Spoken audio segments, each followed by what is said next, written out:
We're following breaking news this hour on a story we've been talking about for the last 2 weeks. The Alabama woman who admitted to lying about being kidnapped is now facing criminal charges. The announcement made by police in Alabama just moments ago.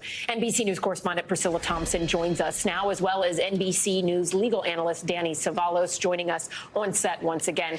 Priscilla, let's start with you. All of this just broke minutes ago. Tell us, what do we know right now?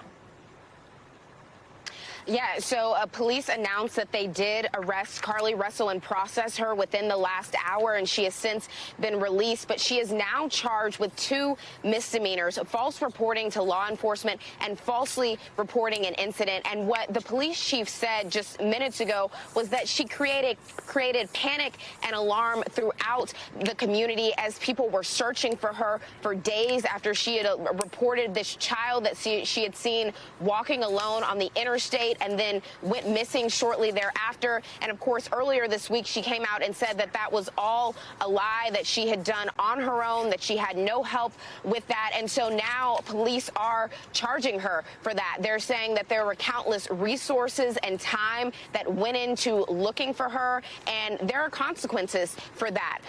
And so these 2 misdemeanors carry up to a year in jail and potentially $6,000 in fines. We know that she does have a lawyer, so it will remain to be seen how exactly all of this will play out in court, or whether she will try to plead to something we don't yet know.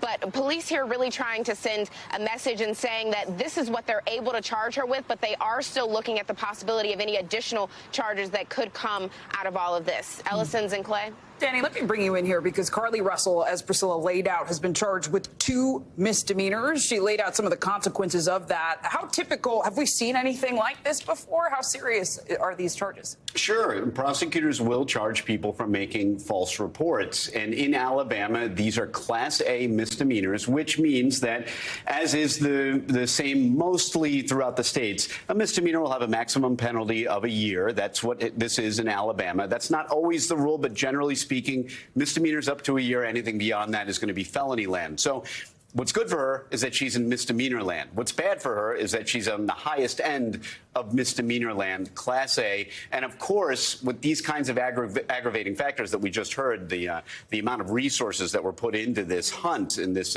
rescue operation, whatever you want to characterize it, those are all things that a judge may look at. And she might end up with some jail time if convicted. Not the full year. It'll depend on her prior record. But there may be some incarceration. It'll be totally up to the judge, as it often is in misdemeanor cases. Good to have some clarity now, but still a hard case across the board, all around. Priscilla Thompson, Danny Cevallos, thank you both so much.